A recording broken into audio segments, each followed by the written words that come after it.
That's right. Another episode of TIO Al and Friends. This is the Just Friends edition right now until Just TIO Friends. Al wakes up from his senior citizen nap. I'm sure he's still hungover from vacation. But I'm Anthony Gallo with the man, Triple P, P. Kennedy. What is good, my guy? If we're just friends, which one of us is Ryan Reynolds? That's the question. I'm fat Ryan Reynolds. I'm the Ryan Reynolds before he gets good looking. Oh, there you go. We're the before and after. I'll take that. What a poll. I don't think I deserve that, but I'll take it. You are very handsome, my friend. Oh. No pause on that one either. Shout out to Hector as always guiding the ship. And we got a lot to get to. It's been a couple weeks since we spoke to you.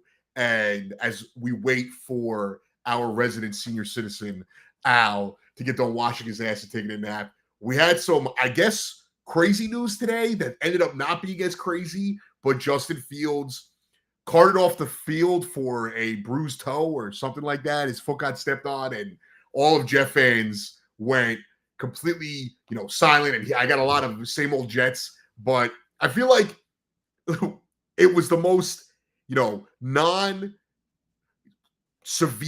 news that we could get that also really would not have impacted the way I viewed the Jets, because as much as I like Justin Fields, I don't think the drop off to Tyrod Taylor was that much.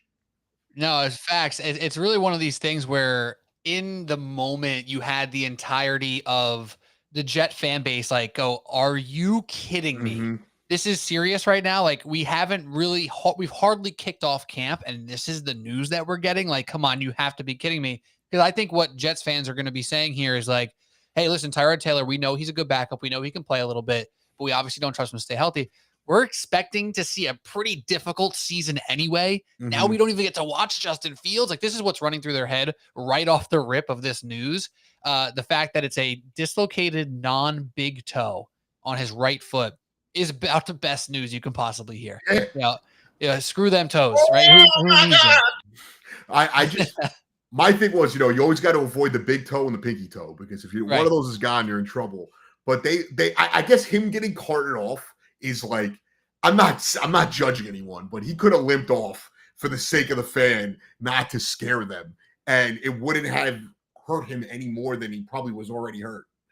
Right. And you know what, though? It's one of these things where in the moment, say you're one of the training staff, right? Like, oh my gosh, quarterback's hurt. Oh, maybe it's not that bad, but like, you're like, all right, let's go. Like, let's go pick him up. Let's not make quarterback have to go walk off the sideline on a limp. Like, let's just go get him. We got the cart here. You know what I mean? Like, that's probably what happened. But from our perspective of fans, we're like, oh my God, Hector can play it again if he wants to. But it's like, that's what the fans think. But in reality, the trainers are just sounded exactly the same. The trainers are just thinking to themselves, and they're like in the first week of camp, like, oh, someone's hurt. We get to do something. Like, we get to do our job. Like, let's go get them. And it's really not a big deal. But yeah, optically, if he limped off, people probably wouldn't have freaked out just as much. And I mean, listen, as a non-Jet fan looking from the outside in, I was excited to see Fields with them. Not necessarily because I think he's the most amazing quarterback. I think he's a little hated on as far as his ability to throw the ball. I'm not saying he is an elite thrower of the ball, but to see that they are clearly going the run-heavy route, I wanted to see them in that offense have, Justin Fields and the two running backs as like a kind of a triple-headed monster, really thrive. This is a guy who rushed for 1,000 yards. You have Hall, you have Allen. And my thought was they could still survive with Tyrod Taylor out there. But the scary thing would have been, losing, Justin Fields, who would have been a major upgrade, because I think they haven't had a competent quarterback play since, I don't know, Ryan Fitzpatrick we were talking about today. Chad Pennington, perhaps. No, probably since then, maybe once or twice. But no, it's a great point. It's really the excitement that the Jets fans are holding on to right now. If you really think about what the Jets fans are thinking of, it's like, all right, well, we got Garrett Wilson still. We'll see if Sauce Gardner responds. We'll see if the defense will be good. Aaron Glenn, right? Like, these are all things that are constant. The one thing that they're truly looking forward to seeing for the first time here is Justin Fields, right? Everything else, like, they're not expecting like a Super Bowl run. They're not really expecting playoffs. They're expecting hopefully competency and aggression, a level of coaching from Aaron Glenn. But number one on that list is to see if Justin Fields could be anything other than a one-year stopgap until whoever's next on the chain. That's what they're most excited about. And to have the idea of that stripped away this early in camp and then given back to you, it's a roller coaster already. And that's why the Jets are the Jets, my man. That's just what it is. Real quick, because I'm seeing it now and I saw it pop up on my phone. The Mariners trade for Josh Naylor. So we'll dive into that in a little bit when we talk about the Mets and the Yankees and the deadline. This tweet is absolutely cruel. Like, as for Jet fans, that's rough. That's messed up. And I know I talked about this before with you, Pete, because we were working together earlier. When it comes to training camp, there's nothing that can excite me in training camp outside of, a big signing in a jersey or a big draft pick in a jersey. The only thing that can happen is an injury. And until they leave camp for the last time, because for me as a Broncos fan, I think it was 2018, 17, the last day of training camp, Von Miller walks off the field, and the reports are he walked off the field and fell down and tore his Achilles. So for me, until that camp is done, PTSD. Right. That's all that training camp in the NFL is for me. It is these guys getting hurt, and all I'm hoping is they can survive till week 1, because otherwise nothing really gets me excited. It's it's like preseason in baseball too, right? Spring training. Oh, this guy hit 1 million home runs. He's going to be sick this year. And then he stinks, right? Or vice versa. Like, this guy can't get a hit in spring training. Then he hits a home run opening day. None of it matters. But what does matter, Gallo, is the chat. Shout out to the chat for popping in on YouTube right now. They're up here talking to us on this Thursday night on TIO Al Friends right here on Uptown Sports. Don't forget to subscribe to Uptown Sports. Obviously, everyone who's commenting is already doing that. But if you're watching right now, don't forget to subscribe to Uptown Sports TV. We're here every Thursday night, and good to be back after a Thursday hiatus or two with you, Gallo. But on the Justin Fields front and on the front of spring training. Now I'm cross-referencing again on preseason in general and camp and all this stuff. Like, I don't really care about the interception thrown. I don't really care about the touchdown thrown. Like, you got guys, you mentioned Russell Wilson in preseason for Denver. You're like, oh my God, this guy looks like he's so good. Of course, a Super Bowl winning veteran quarterback can pick apart a vanilla defense where no one's really, that locked in. So all this stuff doesn't matter. All that matters is health. Go ahead, sorry. My fault. I've gone through with Trevor Siemian, Paxton Lynch, Drew Lock, all of these guys. I mean, even last year, Bo Nix, if anything, they were like, oh, Bo Nix looks better than the backups, but they were like, he doesn't look that great. And I'm like, oh, this actually might be a positive that he doesn't look that great. But for Jet fans, they could breathe a sigh of relief. For me, if I'm looking at the Jets as an outsider, they've signed their 2 best young players. I thought they had a good draft. I thought they had a good offseason. I thought they hired the right coach and the right GM. So only time will tell with that. But I think you can relax. It's still a good offseason. It's going to be hopefully a good training camp with minimal injuries, so Jet fans can breathe a little bit. Yeah, I mean, I was getting texts about everything that's the most negative thing that you can think of this morning. It's like, oh my gosh, now we're going to go from 4-13, at least with an exciting Justin Fields, to 2 games of Tyrod Taylor going, oh my God, can we win 8 games this year? And then he gets hurt. And then we have to watch Tommy DeVito step in. And, everyone's going through all the worst case scenarios of all the possibilities of like, how is Tommy DeVito going to leave the Giants and now be the quarterback for the Jets by week 8, right? Everyone's playing nightmare scenarios in their heads. Yep. But now you don't have to worry about that. You just get to look forward to watching Justin Fields play football for the Jets at some point, and probably won't be a preseason game. If it is, it'll be like a drive or 2, which again, it doesn't matter. And most of these guys won't play.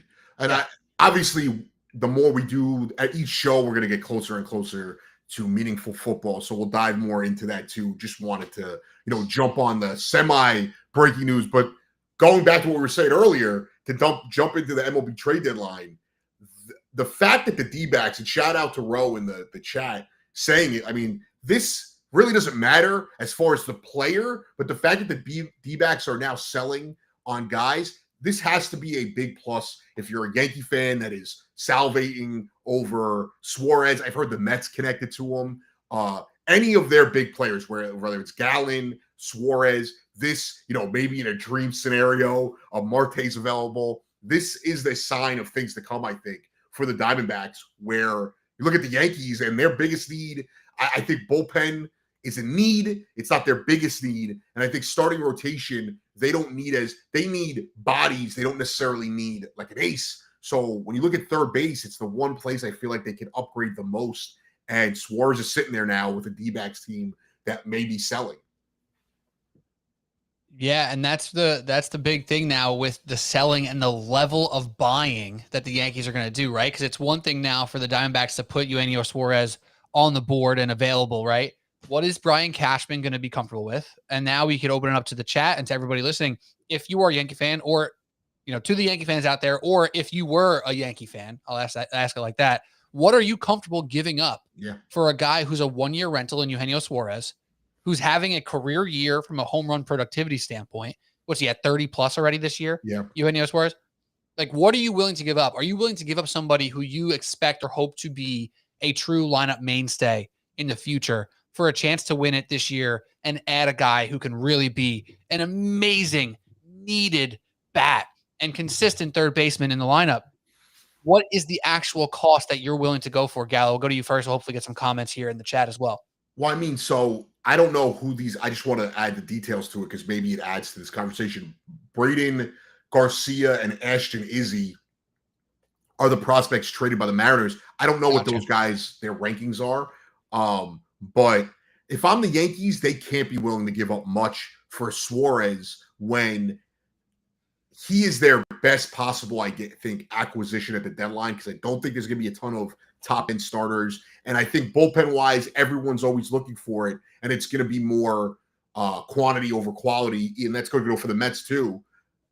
I think if they're asking for a mid-level prospect, whatever, maybe not a Spencer Jones, not a Lombard, not any of these guys that the Yankees really covet, but if they're asking for their 6th or 7th, or maybe both the 6th and 7th, I think I'm okay doing that. When you think about it in the aspect, you're not giving up your best guys.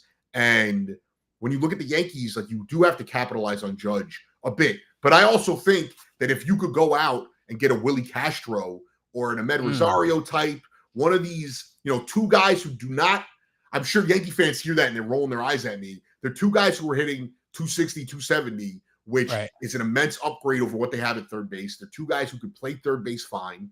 And yeah, maybe you lose a little bit on Peraza's defense, but you're gaining, tenfold offensively. So if there's not a lot that they have to give up to get Suarez, otherwise I'd rather go with a more savvy role player type than try to roll the dice on Suarez. Yeah, who was the other guy who came in with Uribe with the Mets? Was it Asdrubal Cabrera? Johnson. Oh, Kelly Johnson. Asdrubal was a couple years later, or was he? Am I thinking of the right era? But the Uribe, Kelly Johnson level player. Cabrera was, I think, the next year. He came in the year after that. Yeah, that makes sense. But like a guy in that ilk is kind of what you're referring to a little bit more so, right? Like Uribe wasn't expected to be here to throw up crazy numbers. He was expected to be here. Oh my gosh, we got somebody in from Spain. Shout out Carlos. Carlos on vacation right now. Yeah, he's on vacation right now. Instead of producing Bart Winkler's show, he's in Spain in his Speedo. Yeah, how was Portugal, I believe, as well, for a part of that trip. And I'm hoping that he is, well, I guess what time is it over there right now?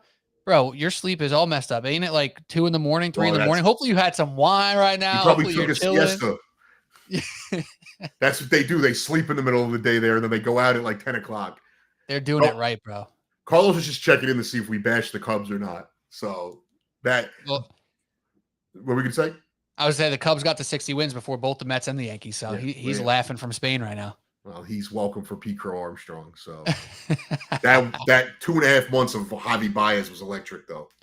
That's the question mark, right? And that's buyers beware right now with like the Pete Crow Armstrong of it all. If you look at George Lombard or Spencer Jones or anyone in that ilk, like, okay, can Suarez lift this team to a point this year that's worth it? If one of those guys becomes Pete Crow Armstrong, right? Like, that's the question mark. And that's why, like, is McMahon going to hit the Ryan McMahon from the Rockies? Is he going to hit the trade board? Right. Is he a lesser expense than Eugenio Suarez? Is it going to be the Willie Castro type that you mentioned before? I personally, Gallo, feel like the Yankees have to push the envelope a little bit here. Every year, people don't like to talk about this because he's so freaking good and he should be so freaking good for a few more years. But every year you don't win with Aaron Judge is a failure. I'm sorry. Guy's not 27. He's 33. Yeah. You gotta push with this guy. I mean, I said this at the All-Star break here.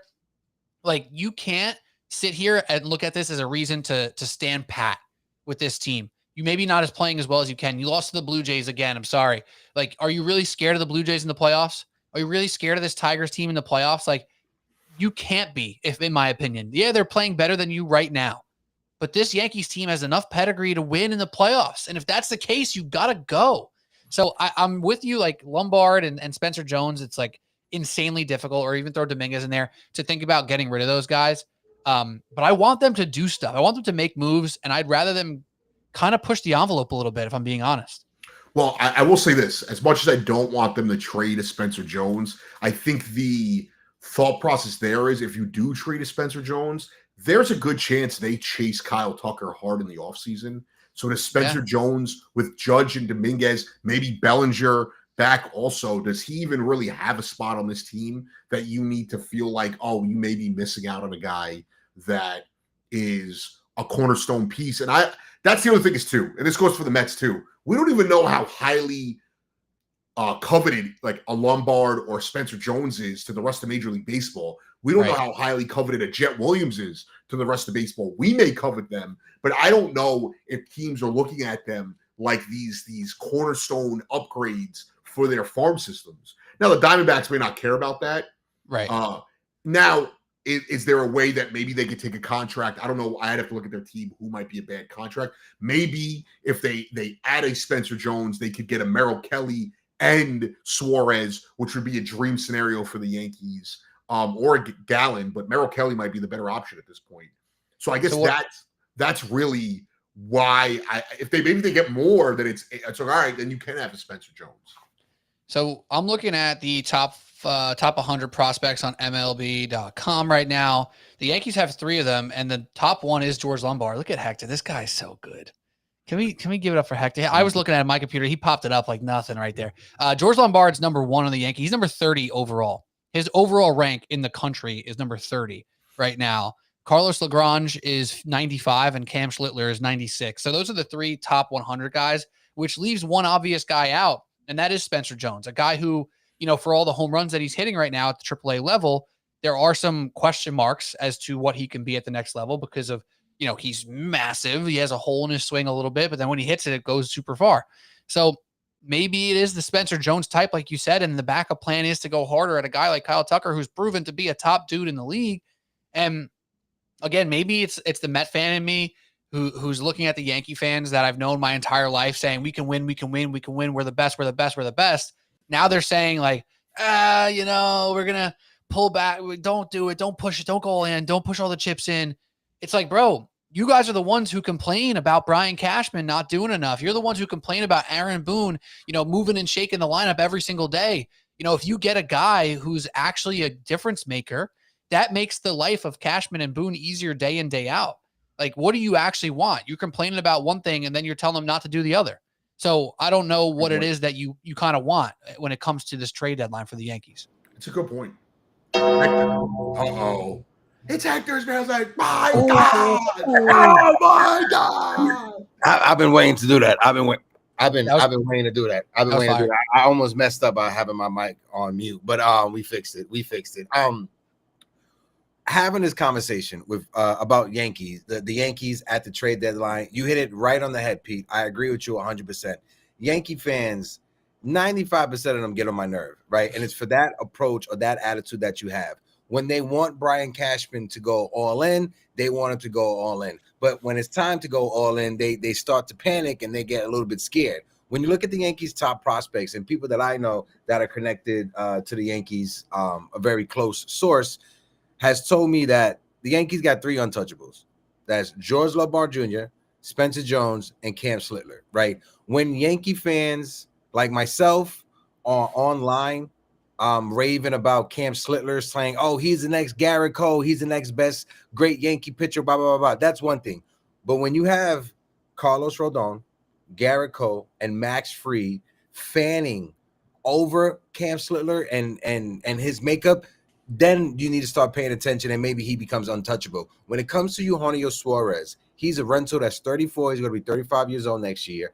I don't think the Yankees are willing to trade their top or any of their top 3 prospects for a rental that you're going to only have for the next 2.5 months, because next year he's going to be 35. And are you comfortable with giving Eugenio Suarez a contract around 20 to 25 million, basically what Pete Alonso got, taking him to age 40? I don't think Brian Cashman and the Yankees are comfortable with giving him that type of contract, and that's why I can see them not trading any of the top 3 for Eugenio Suarez. Now, Roderick Arias, Henry Lalane, any of those other prospects, you're all fair game. They could be packaged up and put in a trade for Eugenio Suarez. I just think the top 3 prospects, the big 3, is untouchable.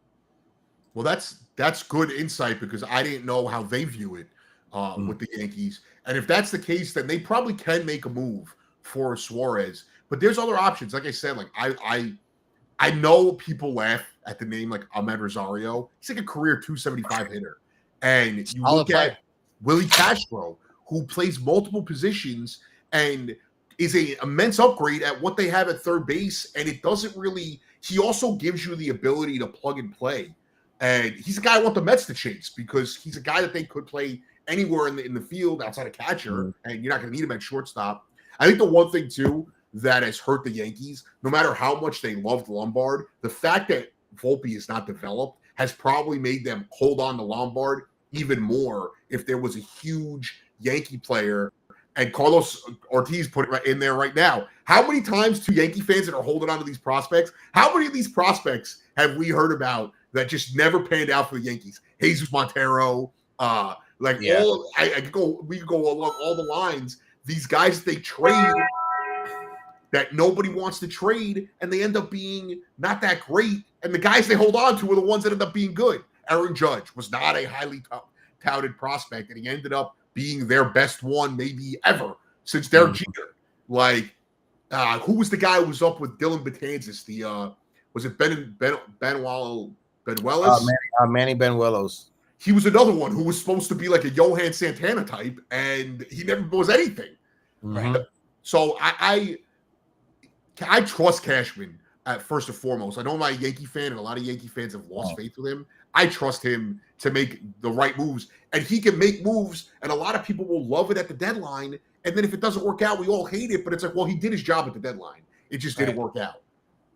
I think it comes back to this idea that money is fungible, right? And you kind of brought this up before, Gallo, with Kyle Tucker, right? So the Mets trade PCA, massive fumble, right? You got Javi Baez for a few months, and he was fine. You know, obviously they didn't get over the hump. They didn't win anything. And they lose Pete Crow Armstrong, who is an all-star already, hitting bombs like crazy, plays an insane center field. And it stings. Every time he does something well, he's on my freaking fantasy team. I'm like, God damn, at least he's on my fantasy team. This sucks. That happens. And guess what? The Mets are still in a place to compete in the NL East. The New York Yankees are the team that no matter what happens are finding ways to compete in the AL East, are finding ways to make it to playoffs every single year, are finding ways to compete for a World Series every single year. Like, I'm sorry, but at some point, you got to push the chips in. And everyone's saying, oh, the AL is better than we expected. It absolutely is better than expected. There's not a juggernaut in that league. There's not a juggernaut in the entire league. I'm sorry. The Brewers are good. The Cubs are good. The Mets and Phillies are good. The Dodgers are good. No one's amazing. There's not a team right now in the MLB that is knocking your socks off every single week. It just doesn't exist. And if that's the case, you have Aaron Judge. You have the best player in the world. You have to push. And I don't know, maybe it shouldn't be Lombard. Maybe it shouldn't be one of those guys. But maybe it should be the other one. Maybe it should be. And maybe Suarez is not the right guy to push that button on. I'm just saying, at some point, this team it has to go. Go. Aaron Judge is 33, bro. He ain't 27. And I'm going to keep hammering that drum every single time I have the chance, because this Yankees team can win this year. And I feel like that keeps getting lost in the conversation because they've been playing so up and down. They could win the World Series this season. And if you don't believe in that, if you don't think that's true, I think you're overrating all the other teams, because they're all having the same conversations as we are right now about their rosters and their injuries and their pitchers and their lineups. Yeah. Well, I think it's a good point. Hector, are you afraid of the Blue Jays? I'm not afraid. I'm not afraid of the Blue Jays. I'm not afraid. Yeah. The issue with the Yankees when it comes to facing the Blue Jays is that, one, they're 11-18 against their division, right? I don't care. You can have Lou Gehrig coming through on the trade deadline. If you don't play better against your division, you're not making it to the postseason. That's first and foremost, right? So that's one thing that the Yankees have to clean up. But no, I'm in agreement with you. I am not scared of the Blue Jays. I'm not scared of the Red Sox. I'm not scared of the Baltimore Orioles. I'm not scared of the Tampa Bay Rays. The Yankees, they have 19 games left to play against their division this season, right? They have 4 games coming up against the Tampa Bay Rays. Then they start a 4-game series the week after when it comes to the Boston Red Sox. I had an epiphany today while on the Yanks Morning Brew when talking about George Lombard Jr. and Anthony Volpe. And allow me to indulge you fellas, right? And let me know if I'm off the reservation or not when it comes to this take. But Anthony Volpe's rookie year was 2023, right? When did the Yankees draft George Lombard Jr.? 21? Was it 2023? In the middle of the season, in the middle of Anthony Volpe's rookie season. So you got to tell me that the New York Yankees, right, a team that normally is picking at the end of the first round of the MLB draft every year. They've been picking at the end of the draft ever since they drafted Derek Jeter. That was the last time they had a lottery pick, right? So you tell me that the Yankees decide that in 2023, when Anthony Volpe is in his rookie season, the guy that everybody said is their franchise shortstop for the next 10, 15 years, right? They decide to take a gamble on a guy in George Lombard Jr. who was coming out of high school, already committed to Vanderbilt, right? And we understand that if George Lombard Jr. didn't sign with the Yankees would have just wasted a first-round draft pick. When do we know the Yankees to ever waste first-round draft picks on any high school kid? They're only going to draft you if they know they're going to sign you. So that leads to tell me that leads to Garrett Cole, but they got him eventually. There's one more. There's one more. The guy from Jersey, Mike Trout. Oh well. They fumbled the bag. They were supposed to draft him, but the draft compensation went to LA. Wow, I thought they drafted him. What it was when they signed Mark Teixeira, that compensation pick turned into being Mike Trout, and it went to the Angels. But you're right, it was out of high school, a kid out of high school, and went to the Angels, right? So I believe that the Yankees in Anthony Volpe's rookie year, they saw something to be like, this kid may not be the shortstop of the future. He may have to move to second base. And that's why they took a gamble on a guy who was coming out of high school, who was committed to go to Vanderbilt, to go to Vanderbilt. That many scouts said that if he would have went to college for 1 or 2 seasons, he would have came out of the draft as a projected 1, 2, or 3 pick in that first round. George Lombard Jr. grew up a Yankee fan. He grew up with Aaron Judge being his favorite player. That's why the Yankees, once they found that out, they took a gamble on him and they drafted him out of high school when he was already committed to go to the #1 program in Vanderbilt. He was friends with Spencer Jones, right? Knew Spencer Jones. They trained when Spencer Jones was a lot younger and he was younger. And I think when it comes to George Lombard Jr., I think the Yankees drafted him knowing that they're going to move Anthony Volpe to second base, personally. Now, let me know if I'm off the radars with that. No, not at all. Not at all. And I also think it's a good pull. I didn't even know any of that before this. And I mean, listen, then they clearly covered him on a level that is untouchable. And I mean, like, they might say Spencer Jones is untouchable. That probably means that they look at Lombard as the future. Like, not just a replacement for Anthony Volpe, but like the future. Like, hopefully a guy that, you know, when Judge is winding down, he's coming in to take over that mantle. And that's major. I mean, and it's not like, Derek Jeter was he was touted, but he was not looked at as like a savior of the franchise. So that's a different level of untouchability. I think you get that with a lot of teams. Like, I think Dominguez was that guy. And I think we're finally starting to see Dominguez turn into an elite player. And he's only really scratched the surface. It's a good example. Like, we always talk about to give these guys time. And there's a difference between giving a Volpe or a Vientos time and Beatty, whoever you want to throw in there, Alvarez, and then giving a guy like Dominguez who's only had, a year and a half of experience. Alvarez, Volpe, they've been up here now for 3 years, so they've had time to figure it out. So that does change the way I look at their deadline. If I'm them, then Lombard and Spencer Jones and I forgot who Cam. I'm never going to say his last name because Schlittler. Yeah, I can't do it. I can barely pronounce a regular name, dude. I just call him Cam. That's my guy, Cam. I'll be so scared to say his name on TikTok when I'm like at the stadium. I don't want to get like taken down for saying that the mustache man's name. You know? No, not even that one. I don't want to say shit. That's just my thing. Like, so it's like when Mike used to call Tua to a T. So to a T, to a T. But and I said this on my show a couple weeks ago. I trust Brian Cashman more than I even. This is not a criticism of David Stern. I trust Cashman more than I even trust Stearns because he's been doing it for almost 3 decades. And the thing about Cashman is he doesn't really make mistakes, right? Like, he's not a guy who's going to go out there and do something so heinous that's you're going to look back and go, oh my God, how in the world did he do that? But what he might have the problem with more so is like, how come he didn't try that? You know what I mean? Like, how come he didn't push a little bit further? To me, Cashman and Danny Ainge have always been like the two guys that you can you can parallel, right? Like, and Danny Ainge was the guy, oh, he never loses a trade. He never messes up this. He never does that. He's always making, chicken salad out of chicken shit. Like, that's great. And then all of a sudden it's like, you need to go a little bit further, man. You got to go a little extra. Was Danny Ainge willing to do with Porzingis what Brad Stevens did? Like, I don't know. And granted, is that why they won the NBA Finals? Because Porzingis was there? He had his impact for sure. It wasn't the only reason why they won. But even like the Derek White stuff, like all that stuff, it was just Brad Stevens and the Celtics saying, hey, we're great. Let's be greater. We're great. Let's be greater. And I know the NBA is such a different thing because prospects don't like develop in that way. Like a great prospect plays from day one in the NBA. So it's a different sport. I get it. But Cashman, to me, it's not about his ability. It's about his willingness. And that would be my major question mark. So if Lombard's the guy who you're not trading, maybe you have to trade a Spencer Jones at some point. And if not, maybe you have to say you're punting on the season. And I think punting on a season, if you're the New York Yankees, is stupid. That's just the way it is.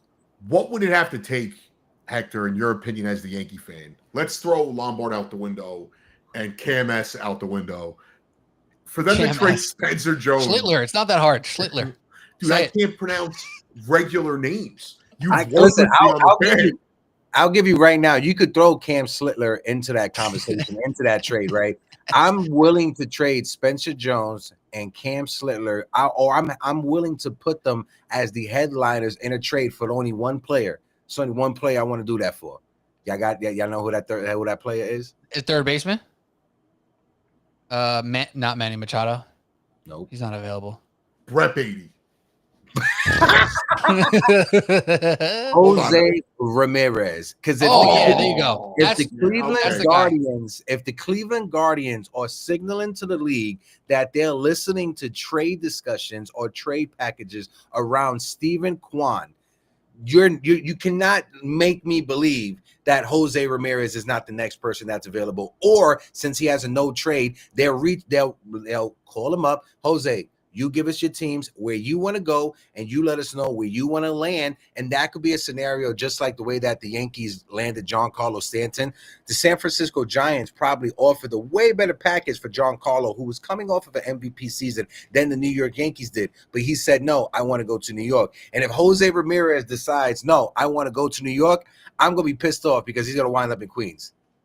Hell yeah, bro. Let's go. If it turns into a bidding war, right? If he says I want to go to New York, it doesn't matter if it's the Bronx or if Queens. It doesn't matter if it turns into a bidding war between the Yankees and the Mets. For him, the Mets, they have higher prospects and they're willing to give them up. I don't think the Yankees will be willing to give up any of their top prospects. And I don't think Judge has a relationship with Ramirez, whereas the cornerstone of the franchise in Lindor would go after him. Yeah. I just think that I don't think that Ramirez. I agree with what you're saying. Like the package you would only give him up for would be that. I don't think Ramirez is going to be available. They seem like they're trying to get rid of slightly smaller pieces, like getting rid of a closer does not signal you're rebuilding. Like I think people always view that. Like if they trade Clase, they could probably feel like I'll just go get Kenley Jansen in the offseason or go. Take who's the guy, their setup man. But they've made him available also. The setup guy. Okay. Like it's one thing if they just say, you know what, let's just try to let's just try to replenish the farm system with Class A. Let's just try to get some prospect for Class A. But when you're offering Class A, when you're offering Cade Smith, when you're offering Stephen Kwan, who's one of the best leadoff hitters in baseball, how can you tell me that's not a rebuild? And if that's a rebuild, if you're deciding, if you're letting your fan base know that you're going to go through a rebuild, Jose Ramirez is 32 years old. His money, yes, he left $100 million on the table when it comes to his contract, but his money goes up every year when it comes to AAV over the next 3 to 4 years. So right now, Cleveland, you took advantage of Jose Ramirez getting paid only 16, 17, 18 million. You better trade him away before he starts making 25 million. Yeah, no, I'm glad you brought him up, Heck, because I guess that was the guy I'm reaching for. I'm not saying that the Yankees should be trading Spencer Jones for Eugenio Suarez. You trade Spencer Jones for, an A piece, an A tier player, and Jose Ramirez is that guy. I don't know who else is available in that list of players. That's the real question mark now. Is there a starting pitcher who's going to become available? Like Dylan Cease is a name I'm sure we'll talk about. Is he that level of a guy? I don't know. He's a free agent next year. So I get the hesitations of saying, all right, let's send off a Spencer Jones for a 1-year rental. I get that.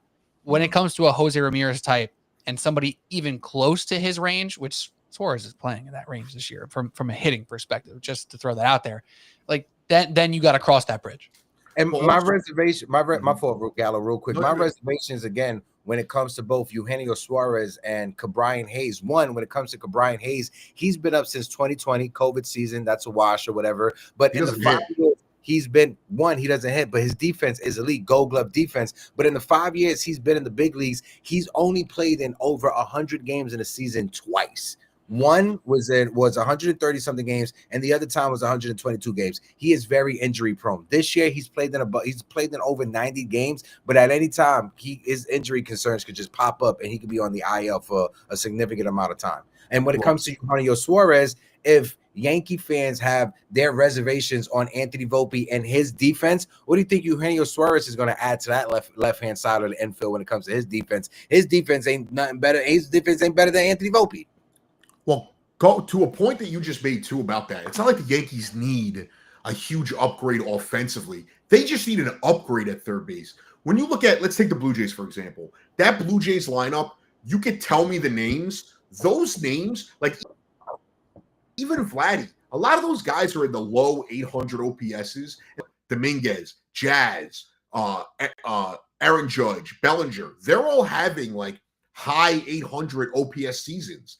When you look at the Yankees starting rotation, they have maybe the best 1-2 punch in the American League.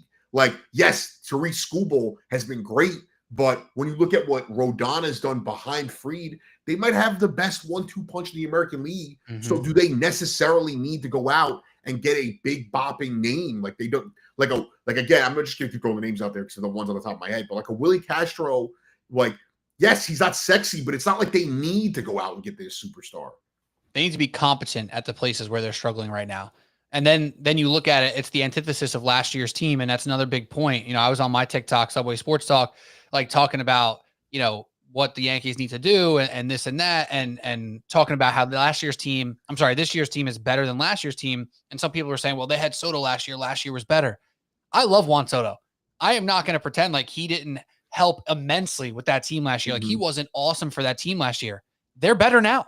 They're better this year. They have last year, it was 1-2 awesome. The rest of the team this year, they have Aaron Judge awesome. 2 through 7 every night is good. It's a completely different balance of power, but it's better in my opinion. Like you can't even look at it right now and think that the Yankees aren't a good offense. You look at OPS, who's got the number 1 OPS in baseball, baby? The New York Yankees. So for all the struggles that you're feeling, for all the sorriness that you have for yourself as a Yankees fan, because it's been a little bit of a weird, month or so, best offense in baseball, one of the best run differentials in baseball for this entire season. Yeah. We're not talking about a team like the Mets when they had Scherzer and Verlander, 5 games under 500 and 17 games out of first place, right? Like this is a real chance to have one good stretch. That's all it takes. One awesome week for the New York Yankees, and the Blue Jays have an average week, and we're back in business. You said that OPS stat, and I was like, "Oh, who is it?" I was like, "Oh, who are we talking about here?" Is it? And I'm like, "Oh, wait, he's talking about the Yankees." No. It's the Yankees, bro. They're number one OPS. Check it. Check the numbers. I mean, unless it changed in the last day or two. I checked like 2 days ago, but still, they're top 3. You're right. You're 100% right. My issue is, especially when it came to this series against the Blue Jays, right? If you're Aaron Boone coming off of the All-Star break, you just had the All-Star weekend, right? And we're going to get into the Mets conversation as well. I just want to lay this last point out on the Yankees. You're coming out of the All-Star break. You just battled against the Braves. You took 2 out of 3. You're going into Toronto to face your division rival. This is a must-win series. I know we're in the month of July. This is a must-win series against your division foes and the Toronto Blue Jays. Why are we sitting Cody Bellinger in the first game? Facts. And then you win. Then you win the second game. So in the rubber match, the decision maker, the game that you need in order to take the series, why are we sitting Giancarlo Stanton? It doesn't make sense. It's a lack of. I just don't know, and I'm not blaming Boone for this because I know all the general managers are going to remove the responsibility themselves, and it's not on Cashman either. The whole team, the organization as a whole. And they've done this earlier in the year where they've rested guys, and it's like they've done it for years. It doesn't make sense. Like it goes back to Joe Torre. I'm not sure if you guys saw the interview that Jabba Chamberlain had, right? But they was talking about the Jabba rules. He was on a podcast over the past week. I'll try to find the clip, but he was talking about the Yankees front office with telling Torre and telling him, listen, if you pitch one day, if you pitch one inning, you're resting the next day. If you pitch 2 innings, you're resting 2 days in a row. And there be times that Jabba's in the dugout and they're asking him, are you good? And they're calling the front office and asking, hey, can we put him into the game? So this is not new in Major League Baseball or the New York Yankees. This goes back to when I was in fucking high school and the midgets. My fault, Gallo, because you was spitting. No, you're right. You're right. And I just it frustrates me, one, because they don't need to win every game, but there is a lack of urgency. Like, and it's a complaint I have with the Mets sometimes. Like, you win the first game of a series and the bullpen might be overextended. Use your best guys in that second that second tier of, all right, let's get Diaz. I'm using the Mets as an example. Let's get Diaz in there and just forget about tomorrow. Let's win the series today. And the Yankees do the same thing. And it's like, you don't need to be resting guys right now. You need to win games so when September comes and maybe you actually can rest guys and you can allow guys to breathe.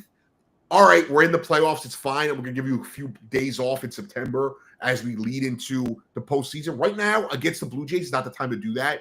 And I don't know if they're sitting there thinking, oh, we're better than this. We don't need to treat these games with the Blue Jays like they're must win. But I'm sure if Judge goes out there and he looks at the lineup card, he may give you the company line, but I'm sure he's pissed when he sees the lineup card. If it's Max Fried pitching that day, I'm sure he's pissed. And you can tell me whatever metrics you want to tell me justify it, but your best players need to be out there. Sometimes you got to manage with your gut, or you have to allow your manager to make those decisions and manage with his gut and not put his hands behind his back and give him no option because he's the one who takes all the blame.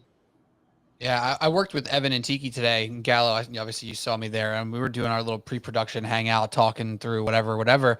And Tiki was talking about, if this was a football team, this is the time of year where your head coach gets up there and is like, yo, we got to keep pushing. And he has a freak out moment, right? He has this moment where he can show up to the team or to the media, however he wants to get that message out there, and say, we have to keep going. We have to keep pushing. We have to actually double down, not pull back. We don't need to be calm and worry about health. We need to push forward. And the Yankees just don't seem to have that in them. And I think it's twofold. Boone, obviously, and our commenter, Old Sarge there, has his take on it for sure. But shout out to Old Sarge in the chat. Old Sarge. But Boone has his demeanor. He is calm with the press. He is infuriatingly calm with the press. He seems to only freak out with the umpires, and that's all he does. And then maybe with John Boy, apparently he will freak out a little bit now too. It's got to be on him. It's got to be on Boone. I'm sorry, on Aaron Judge. It's got to be on Giancarlo Stanton. And, Garrett Cole's hurt right now. If he's around the team, it's got to be on him. These are the guys who have to get in there and be like, we're not standing for this anymore. This has to change. There needs to be urgency. And you guys are 100% right. Let's sit somebody in a week or two. Is that going to make a massive difference? Let's talk to these sports scientists. Hey, if we give Giancarlo Stanton a day off 2 days from now instead of today, is that a big deal? Like, to have this master plan schedule worked out and then someone gets hurt and it gets thrown out the window anyway? Like, what's the point? Like, the Yankees aren't healthier than other teams with all this sitting that they do. So what's the freaking point of all this? Right. And also, to the Yankee fans that seem to hate Boone, the guy makes, this goes for a lot of managers, you're going to hate the one bullpen move he makes that costs him a game. You never talk about the 15 leading up to it that didn't cost you anything. And I'm sorry, if he benches Volpe, who the hell is he playing? Because then if he plays Peraza at shortstop, you're going to kill him and be like, why is Peraza playing? So, like, Yankee fans have their brains – I'm sorry, Hector. Their brains are broken because the ones that are under 25, I don't think even operate like this. The ones that live through the dynasty think, welcome to the rest of Major League Baseball. Welcome to having to grind it out in July and August and September. And what Boone says publicly is his job. Is he supposed to go out there and ridicule the 23-year-old? Do you think that's actually going to help? It's not. It's not going to help. We could go and talk about, Billy Martin and Reggie Jackson. They wanted to kill each other. If they didn't win a World Series, none of you would have liked Billy Martin. So miss me with it. Joe Torre never threw anyone under the bus. Ever. Never threw anyone under the bus. So I hate it. Boone is not the one out there. If the players start playing, the team was in the World Series last year. None of you had a problem with the way he managed the team.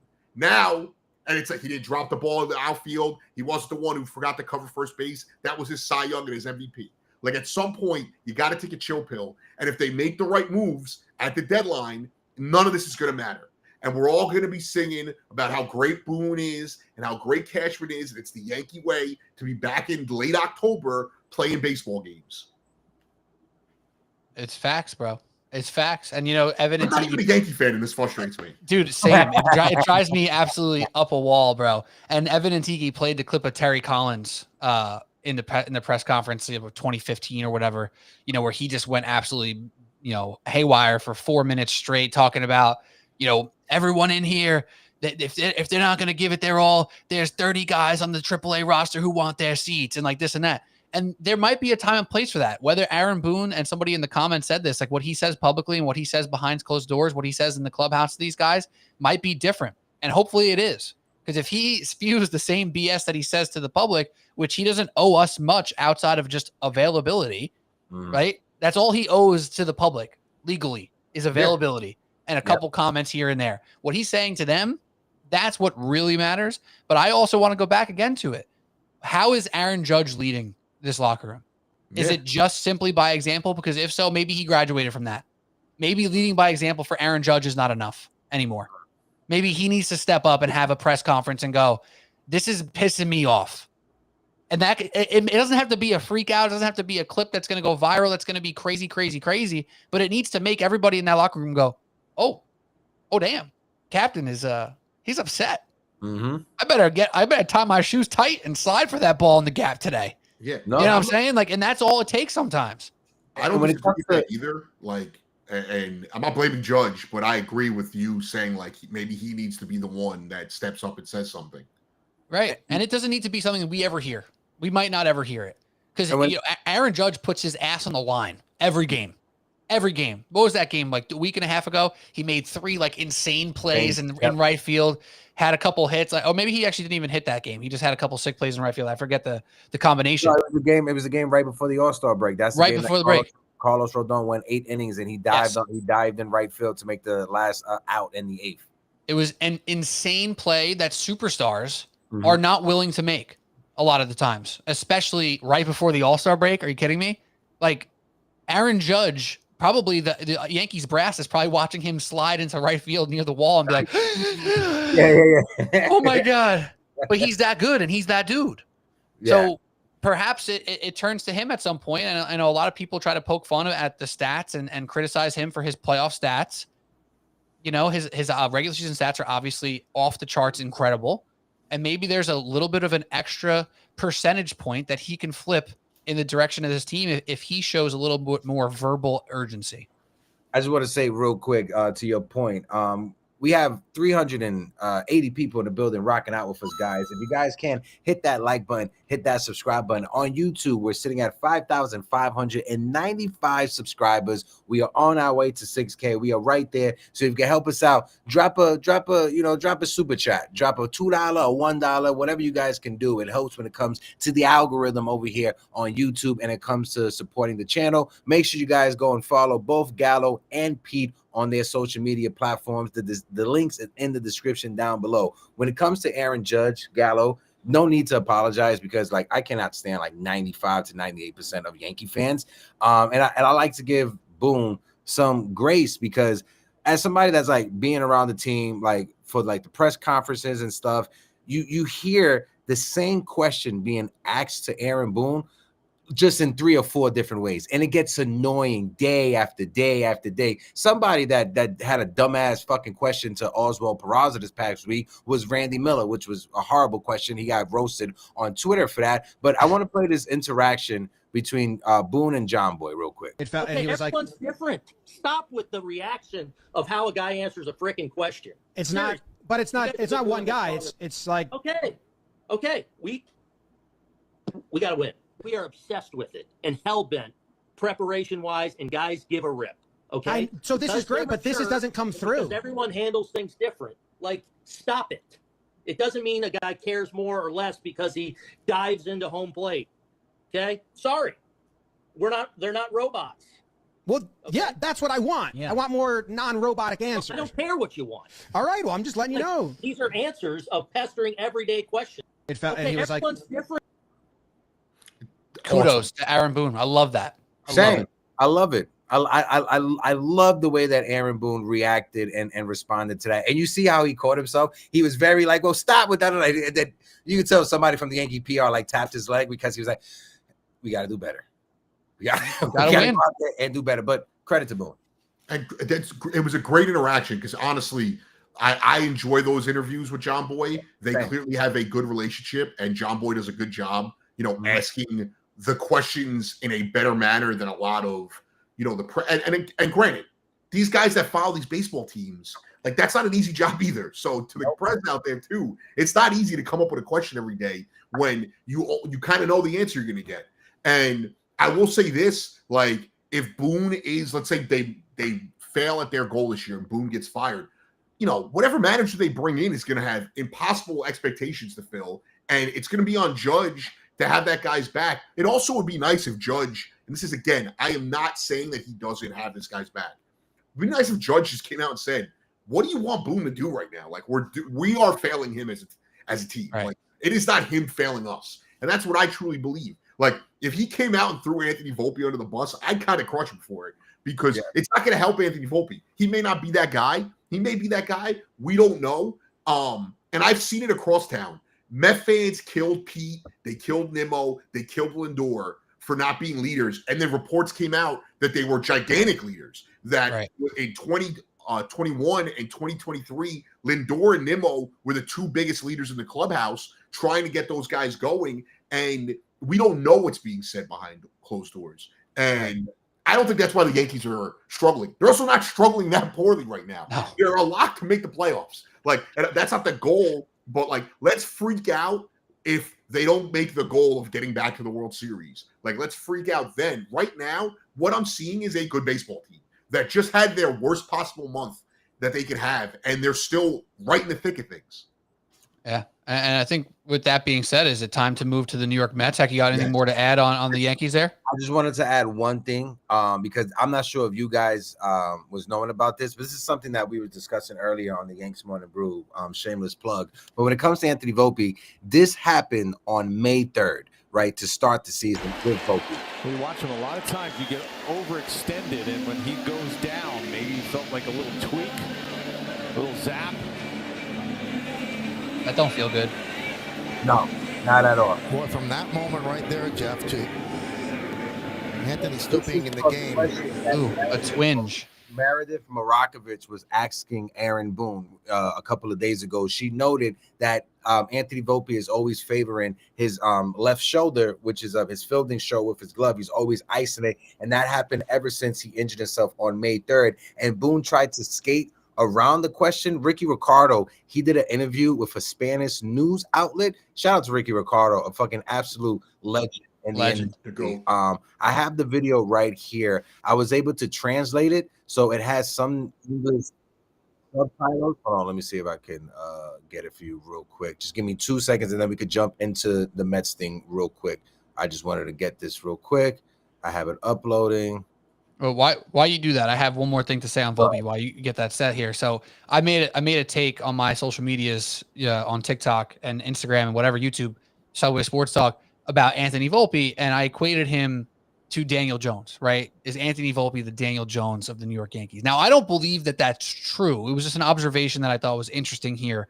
But this is a guy who, even if you want to be critical of him, and I made observations comparing him to Daniel Jones that I think made sense, which is why I don't think people were that pissed at me. With all that being said, with all the negativity about Anthony Volpe, he is, without a doubt, an MLB shortstop. Without a doubt. Right. And he's still in year 3. There's so much time for this dude to get right and to be worth ridden for a little bit longer here. So, yeah, this is the video that I got. Again, I put the English subtitles and the captions. So let me see if I can play this. Let me see if you guys can read it. Bueno, vamos a empezar que no es solamente con Volpe, pero Aaron Boone no desprestigia a nadie de ninguna manera. Ahora, disciplina, crítica honesta y desprestigiar a alguien son dos cosas diferentes. En mi opinión, las preguntas de Meredith Marakovich tenían mérito, porque Volpe no ha sido el mismo ni con el guante ni con el bate este año.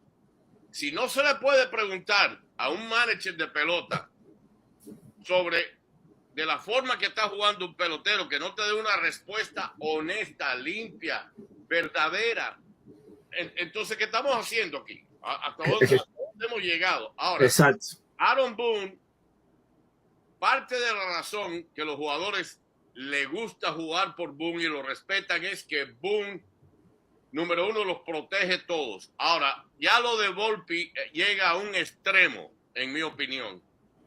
En mi opinión.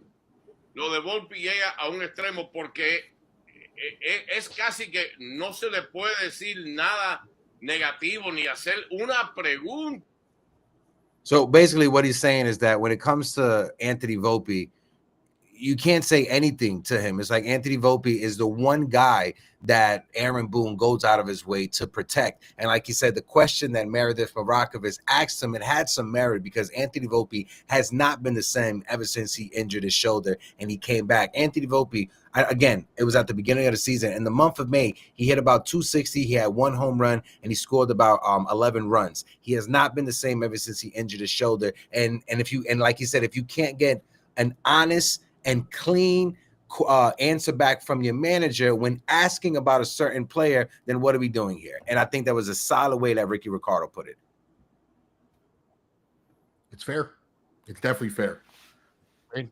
They're just doing their job when they ask those questions. Yeah, 100%. And that's where it's like the mutual respect of it is tough because at the end of the day, Aaron Boone and Aaron Judge and Brian Cashman are going to sit there and say, what does us telling the fans what's happening affect what's going to happen on the field?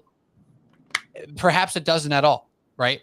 And clearly the players like it a certain way, but also for the sake of not being asked the same questions all the time, every single day, if you gave some more honest answers occasionally, maybe you can get away with not being asked the same exact question over and over again. So it's a little bit of a catch-22 at the same time, but I love how Ricky broke that down.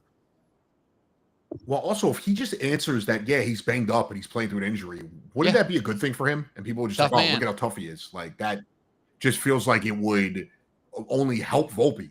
But, well, obviously the deadline coming up next week. So the next time we speak, we should have a ton of trade news to react. And maybe Yankee fans will feel a little less insecure about where the team is right now and where the roster is. But for the other team in town, I mean, they have just as many question marks. But it feels like we all feel a little bit better about the team because they've kind of, they've won, 4 of their last 6 series since their terrible June. And now we talked about trusting Cashman, and I'll ask you, Pete, like, how much do you trust Stearns with the Mets going I trust him as much as I always have, which is quite a bit, frankly. I'm still not going to be like, oh my God, he's the best guy. He's the one. He's the chosen one. I'm not going to go that far until they actually win the whole damn thing, right? That's what it takes to be minted as an all-time type of guy. But right now, there's no reason not to trust him. In David Stearns, we trusted all offseason, and David Stearns, we trust right now. Again, it comes down to the same conversation we just had. You might not like every single thing that he does, but is what his decisions mean to this team, are they going to be positive? And I expect them to be. This guy is somebody who has very difficult decisions, because right now there's a bunch of young players who I think meddling would be a little bit too negative of a word, but a bunch of young players who are in that echelon where they're like knocking at the door of being mainstays for this organization for years to come. But which one is it today? Because it might not be the same one tomorrow. So it's an incredibly difficult decision to make. You know, I put up a post on my social media. If you had to trade somebody for a good player, who would you trade? Vientos, Beatty, or Mauricio? I got 200 comments with 200 different answers, right? Like, it's very difficult to figure out who to trade in this bunch. Which one is the more important need? Like, they need an outfielder who can hit a little bit. They need pitching arms. They need this. They need that. My expectation with David Stearns, which is always my expectation with this guy, is for the Mets to get better every time he does something. Will they go from, an 8.8 out of 10 to a 9.8 out of 10? Perhaps not, but I think they're going to get better no matter what. And the one blessing of this setup right now is they can do a few little things, and we can feel a lot better as a fan base because they filled some holes. And I don't know if they're just going to be a big name on their way to the Mets this deadline. I think Met fans are going to hate the deadline. I think they are. I don't think that means it's going to be bad. They hate it. No, that doesn't mean it's bad. We all loved other deadlines. Like last year, I think we were all pretty happy with what he did at the deadline, and it didn't all work out. I mean, it's worked out more this year. You've gotten more out of Braziban this year. We've gotten nothing out of Winker. Like, I trust him. I also think that, like, there's a possibility he can make all the right trades in the world, and then we'll all love it at the deadline. And if it doesn't work out, we're all going to kill him. But it's like, well, he did his job. And I also think there's a chance that Met fans are going to crush the deadline next week because they may only go out and get a couple of relief pitchers, and maybe they get one bench bat, and Met fans are going to panic and say it was a terrible deadline, and they're going to be like, Stearns sucks, whatever, he's a college boy, blah, blah, blah, whatever criticism we've heard of him. And I do trust him. Now, like when I said before, I trust Cashman more. That's not because I don't trust Stearns. It's just that Cashman's been doing it for 30 years. And for Stearns, I think that I can envision them going out, getting a couple bullpen arms, maybe a bench piece. They're not trading for a starting pitcher. They're not trading for a third baseman. If maybe they trade for a DH, they probably views Jose Siri and Tyrone Taylor as the center field team, like duo going forward. They're not going to go out and add a center fielder. And I think Met fans are going to like that. I was hearing rumblings. One, like you said, when it comes to relievers, the Mets are going to add a couple of relievers, right, at the deadline. One person that, and I've been telling you guys this for the longest, that I've been hearing the Mets have been linked to is the Boston Red Sox and Aroldis Chapman. But it's like the relationship or like the interest from the Mets are like, they call up and be like, is Chapman available? Yeah, he's available. All right. And they hang up the phone. That's the interest that the Mets have when it comes to Aroldis Chapman. And I can see the Mets trying to land a reliever like Chapman or Johan Duran. I do like Willie Castro. You brought him up from the Minnesota Twins. That's a guy that he came up as a shortstop. He can play second base, third base, left field, right field. You can put him wherever you want, plug him wherever you want. That's a guy that I think the Mets, they have interest in as well. I think the Mets are going to be more active at the deadline than some Met fans believe. You said that they won't go after a starting pitcher. It's 50-50 when it comes to a reunion with Seth Lugo. The thing that hurts the Mets is that the Mets have a lot of infield prospects. Well, depth when it comes to infield prospects, not that much when it comes to the outfield prospects. And that's what the Kansas City Royals are looking right now. They're looking for outfield prospects or outfielders with controllable years. And another name that became available is Steven Kwan. I think if you guys add Steven Kwan to your lineup, make him your leadoff hitter, then have Francisco Lindor as your 2-hole with Juan Soto in the 3 and Pete Alonso on the 4, that's a deadly 1 through 4 that you guys could have going into the postseason. Well, and my thing is, though, I like when I look at their starting rotation, it's just like I don't know if he views that as a giant urgency now with Minaya and Senga back healthy, and the 5 guys that they probably envisioned being in that starting rotation. And as far as now, if they were going to make a splash, I don't think the Red Sox are trading anyone right now because they're in the wild card spot. They're not in the division race, but they're not out of it. And I don't think they're going to trade a Chapman. Maybe they trade someone. Maybe they trade Duran because they feel like Rafaela is fine. There's guys the Mets could get that again aren't sexy. You mentioned the Twins. If you go out there and get Castro, and even if it's not Duran and you get Griffin Jacks, like that could help you big time too. And that's a guy that's rental, or I think he's under control, but would not cost them a lot. I mean, I heard Byron Buxton's name floated around. I don't think that's a real possibility. He said he wants to stay there. I mean, look at the Orioles. Is there a path to? I'm not saying Cedric Mullin is the guy to go get, but is there a path to maybe getting a Batista like from the Orioles if they maybe are like, all right, we could trade this guy and get some prospects they're not really rebuilding. Mullins isn't a rebuild move. He's a rental. I don't know if there's even a guy out there. Like I could throw Ketel Marte's name out there, but that's a pipe dream. Like I would give up the entire farm system to get him because you put him at second base. We got to, before we wrap up, we got to talk about the McNeil bet, but like I would put him over McNeil in a heartbeat at second base. And you now have a potent lineup, but that's not a realistic, move that they can make. Yeah. I think with David Stearns, it's like you're right now where they are, you got to expect it to be the marginal stuff. And I think that's okay. Cause if you add marginally to this team, you're filling the holes that have held them back so far, right? If you want to point to Lindor struggles and Alonso struggles over the last, 30, 40 at bats, whatever it's been, they seem to break out a little bit recently, but like those guys, you're expecting them to get back to normal, right? Lindor and Alonso should be fine any day now. Look at what they did the past 2 days here. So like, I'm not worried about them at the top of this lineup, and I don't expect a top of the lineup bat to join this team right now. I really just don't expect it. And on the pitching front, we talked about some of the Yankees prospects. There's a lot of rumblings about Jonah Tung and Nolan McLean for the Mets. Are they going to see starts this year in the big leagues? It's possible. And there's 2 guys who are top 100 prospects in the MLB right now, in Tung and McLean. So if they come up and one of them is more than serviceable, okay, we're cooking right now. The bullpen is the number 1 priority. Like with the Yankees, its third base is so glaringly obvious that it needs to be an upgrade here. For the Mets, it is the bullpen. That's number 1. Like, yeah, of course, is McNeil great in center field? No, he's fine. He's serviceable. He gets the job done. He's been hitting better than we maybe expected, or at least better than Gallo expected. We'll get to that in a minute. Like the bullpen is what's giving the Mets agita every day. Except for Edwin Diaz, who's been a freaking fantastic closer all year. It's just agita every single day from this Mets bullpen. So if it's end of the day, there's one bench piece that gets added to this team that might play, 2 to 4 games a week. Okay. As long as there's 3 new arms ready to throw out in this bullpen. Because right now they have a freaking train in and out of Citi Field every other day with these guys. So that's number 1 by a mile for me. I want to shout out. Hopefully Garcia something also because he looked decent. The last. If I can, real quick, I want to shout out the chat. We got 470 people watching and tuned in right now. If you guys can, I know we got over 200 people on the Subway Sports Talk channel and on Twitter and on Uptown Sports TV on Twitter. We got over 250. If you guys can, click the link in the bio. Come on over to YouTube and join the conversation because we are cooking over here. My fault, fellas. Go ahead, bro. I just wanted to drop that in. Shout out to Metzi in the chat who says blame Mendoza for gambling a lot of those games over the last month. Gambling. Just everyone wants to piss me off tonight, dude. Like, what was he supposed to do when starting pitchers were dropping like flies? Like, you could only pitch the guys that are on your roster.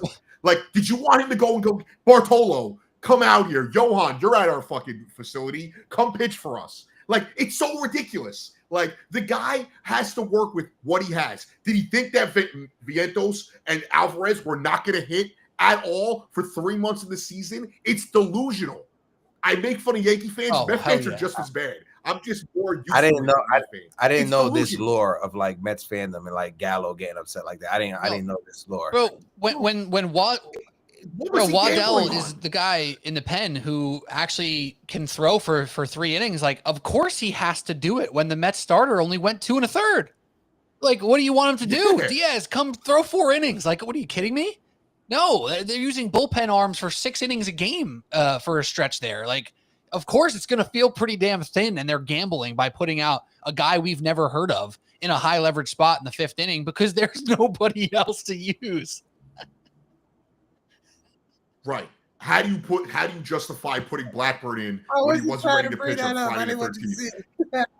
Dude, like, what? That's one time. Do you know what led to that moment? At the middle of June, we had already lost Senga. We had lost McGill and Canning. Guys. We lost relief pitcher. Yes, thank you. We had lost everyone. You know what? Paul Blackburn wants to stay in the major leagues. We'll be ready to pitch, dude. He's a veteran. And it's also like the putting him in after the rain delay. First of all, they had no one to pitch the game. From June 1st to June 20th, Brazoban, Garrett, Stanek, Budo, these guys added like 20 innings to their outings because they had no bodies. Like, you can't do anything when everyone gets hurt. At some point, the pitcher's got to pitch. Paul Blackburn is a fringe player. Step up, buddy. Or else see you later. Is that Mendoza's fault? Yeah, when Clay Holmes has 120 pitches in the 4th inning, is that Mendoza's fault?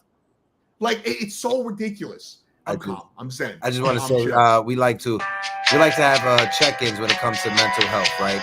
Always take care of your mental health. Always drink your water, because if not, shout out water as well. And like Rose said, it's just as bad as the Yankees. And this podcast, TIO Al Friends, is brought to you by water. Please drink it. Nice high quality H2O. But no, I get what you're saying, Gallo, because it's the same frustrations I have with some Yankee fans, that it's easy to be Monday night quarterback, right? It's easy to do that. It's arm string quarterback the next morning. Same thing with Aaron Boone. Everybody likes to second guess his decisions and everything that happens out there. I get it, right? It's hindsight is 50-50. A lot of us fans love to believe that if we had, by the way, on your sayings right there. No, not to call you out, not to call you out, but do it on purpose. Do it on purpose. Okay. What I'm saying is that fans love to believe that if they were the GM of their favorite sports franchise, they would be able to put a championship team out there on the field. Now, I'm gonna go kill myself for Pete. No, play the music again. But no, you said arm string quarterback, Monday night quarterback, and I'm gonna say armchair quarterback. Hindsight is 50-50. My bad. No, hindsight is 50-50. Hindsight is 20-20. No? It's 50-50, bro. 50-50 is bad. I gotta be honest, though. 2020. I gotta be honest. Hector said all those, and I was he's like, cooking. he's so cooking. Right, Let him cook. It went over my head. I appreciate it. What's up? I was gonna say, before I got derailed and my ADD kicked in. The other thing is too, the Mets get out of bat. Is Lindor, Nimmo, Alonso, and Soto going to get any hits with runners in scoring position? Because Taylor's better than them with runners in scoring position. McNeil's better than with runners in scoring position. Beatty, like Torrens. These guys are the problem right now with runners in scoring position, which is probably not a positional need, but the biggest need for the Mets right now. And if Lindor, Soto, and Alonso aren't doing it, they're not going to go anywhere. I'm sure that's Mendoza's fault too. Mendoza's fault that Soto has been having a career bad year with runners in scoring position. You know what I'm saying? Monday morning quarterback. There you go. So just so I know. I got you for future reference. I'm just trying to help you out for future reference. You know what I'm saying? Like that's all I'm trying to do over here. My bad. Oh my God. I love you too. Juan Soto on that front though, like he got that big 2 RBI single with just like a poke up the middle. I want to call one thing out about Juan Soto that I noticed in this last series that I absolutely loved. So there was one game, I think it was the first game of the series. He got absolutely hosed by the umpire. And Juan Soto knows the strike zone better than most umpires, right? And you can tell when he does that look back at the umpire, like, you called that a strike? Like, come on, dude. And then he gets pissed off. And what did he do the next game? Did anyone remember? First time in his entire career. Anyone see it? He swung at the first pitch every at bat. Every single at bat. Juan Soto swung at the first pitch. And to me, that was a sign of him saying, all right, I can't trust these umpires to do what I need them to do their job. I'm taking matters into my own hand. and you saw an aggression out of him. And I love that.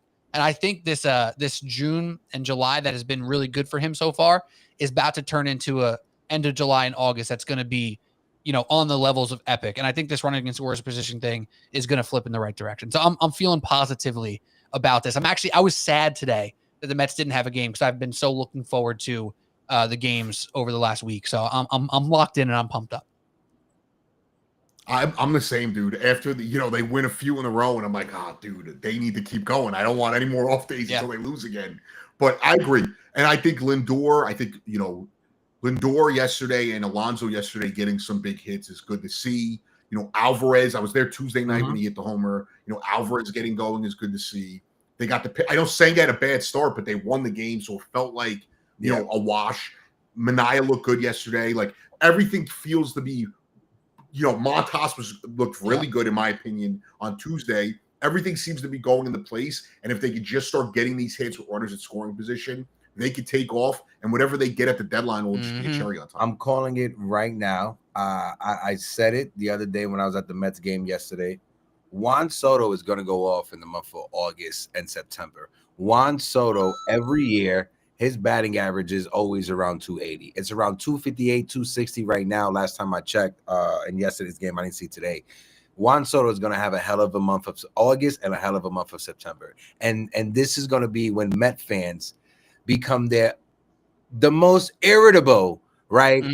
When it comes to shit talking Yankee fans. And I've been waiting for this moment, right? And this is what I've been telling a lot of Yankee fans who have been talking shit about Juan Soto ever since he signed with Queens. I know Juan Soto wasn't an all-star. I put that more on maybe the fans not voting for him. But I like to point out when Juan Soto was with the San Diego Padres and the Washington Nationals, me as a Yankee fan, I was voting for Juan Soto to make the All-Star game, right? So just imagining all the Yankee fans that voted for him before he was a Yankee, but since he signed with the Mets, he didn't get those votes from Yankee fans. Maybe that shifted him when it comes to the All-Star vote. I don't know. And he started slow. And he started slow as well. And there was a lot of Juan Soto hate that was out there. Yeah. Juan Soto needs to be an all-star every year, no matter what. Like, you can't have the all-star game without one of the number one stars in baseball. But I wrap it up by saying this. Juan Soto will have a hell of a month of August and September. Wrap it up, Heck. How did we do today? How did we do today? Oh, good. We have 490 right now. Shout out to everybody who tuned in. Everybody, we had a couple extra new subscribers as well on the channel. We're at we're almost at 5,600. Guys, like always, make sure you guys tune in. Follow Pete. Follow Gallo. Go ahead and plug what you guys have before we close things out. I'm on a Sunday morning on the Fan, 8:30 to 1 p.m. I have some cool news coming up. I can't share it right now, but I got some news coming up soon. And I think Al is on Saturday night till 1 a.m. I have to double check on that, but stay tuned for Al's Saturday, like Saturday night leading into Sunday morning. Yeah. I think he's doing 9 to 1. I don't have the schedule up right now, but I'm almost certain. And in the final seconds, Heck, if I'm not mistaken, we just passed 500 viewers for today's episode. So shout out to all y'all who just jumped in right now at the last minute. We may be ending up now. You can go back and watch it on YouTube, or you can even watch it on a replay on the Twitter stream on Subway Sports Talk or Uptown Sports TV. My podcast, Subway Sports Talk. Check me on socials, especially TikTok. I'm cooking there every single day, and I'm also producing for Evan and Tiki tomorrow. So if you're tuned into Evan and Tiki on your afternoon drive, how you doing? Me and Connor Green will be behind the glass, and I'm not expecting to say much on the show because I'm filling in for Loogie and Marash, who obviously carry so much on that show and do a great job. But if I get to say a few words, hopefully you hear me say them, and I'll be excited to do so and excited to work with those guys because they're awesome. And then TIO Al Friends always every Thursday. Yeah. I got one more thing to plug too. Me and Hoff interviewed the producer of Terrifier. So that interview, if you're a horror fan, we interviewed one of the producers from Terrifier. So that should be up hopefully this night, if not tomorrow morning. And Pete will be on TV. So make sure you see that's right. Make sure you watch that ass too. Always watch that ass. I gotta say, Pete, you are cooking on Twitter. I gotta say, I'm proud of you. Right? I saw you keep putting videos out there. I'm like, all right, look at my man Pete Kennedy on the TikTok. I mean, not Twitter, on TikTok. Posting more videos on TikTok. Last thing, boys, y'all saw Superman 1 to 10, real quick. I thought it was a fucking 10.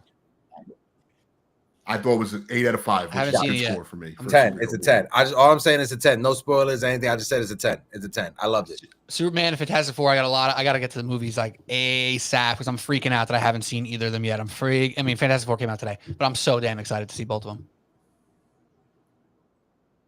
I saw it last night. I was pleased. I was happy with it, and I'm not a big superhero guy when it comes to movies, so I'm more than that's what I'm talking about. Guys, like always, appreciate you guys. I'm Hector. That's Pete Kennedy. That's Anthony Gallo. TIO Al was taking a late night snooze. Senior citizens, they gotta have their nice little snooze. Pete, AARP ASAP. Pete, take us out. All right, that's what we got for TIO Al Friends on Uptown Sports TV. As you always know, don't forget to wash your ass.